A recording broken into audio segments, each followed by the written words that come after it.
আসসালামু আলাইকুম। আশা করি সবাই সুস্থ এবং ভালো আছেন নিজ নিজ অবস্থান থেকে। আজকে আমরা কমন একটা ব্যাপার নিয়ে শেয়ার করব। সেটা হচ্ছে হার্ট অ্যাটাক। বর্তমানে আগে দেখা যেত যে বয়স্ক হলে তখন হার্ট অ্যাটাকের ঝুঁকি থাকতো। কিন্তু এখন অনেক ইয়াং এজেই মানুষের হার্ট অ্যাটাক হচ্ছে। তো এই ব্যাপারে হচ্ছে আমাদের সচেতন থাকা উচিত। তো হার্ট অ্যাটাক থেকে হচ্ছে নিজেকে সুরক্ষিত রাখতে আমাদের যে বিষয়গুলো খেয়াল রাখতে হবে সেটা নিয়ে হচ্ছে আজকে কথা বলবো। প্রথমত হচ্ছে আপনাকে রেগুলার একটা চেক আপের মধ্যে থাকতে হবে। আপনার ব্লাড প্রেশার বা রক্তচাপ, ডায়াবেটিস এগুলো নিয়ন্ত্রণে আছে কি না সেই ব্যাপারে রেগুলার হচ্ছে আপনাকে চেক করতে হবে যে আপনার ব্লাড সুগার এবং ব্লাড প্রেশার বা রক্তচাপ নর্মাল রেঞ্জের মধ্যে আছে কি না।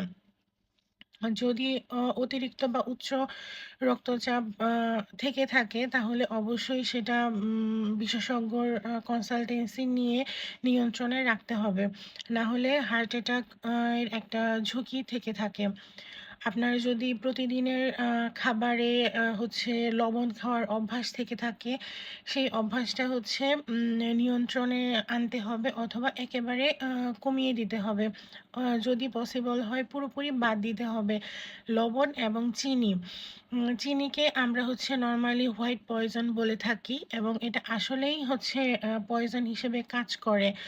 যদিও খেতে অনেক মিষ্টি কিন্তু আসলে এই জিনিসটা চিনি যেটা আমাদের শরীরের জন্য চিনি বলেন বা লবণ বলেন আমাদের শরীরের জন্য অবশ্যই not good for our health.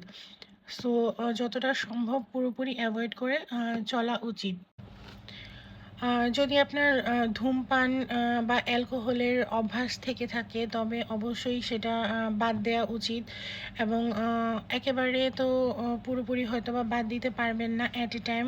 সেটা হচ্ছে গ্র্যাজুয়ালি আপনাকে ছাড়ার নিয়ত করতে হবে এবং সেটা একসময় পুরোপুরি ছেড়ে দেওয়া উচিত।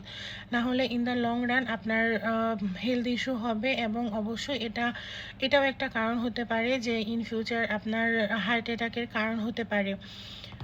এরপর হচ্ছে আপনার অনেক বেশি বাহিরের খাবার, তেলে ভাজা খাবার, তেল মশলা জাতীয় খাবার, এই খাবারগুলো হচ্ছে যতটা সম্ভব হচ্ছে কমিয়ে আনা উচিত এবং একটা হেলদি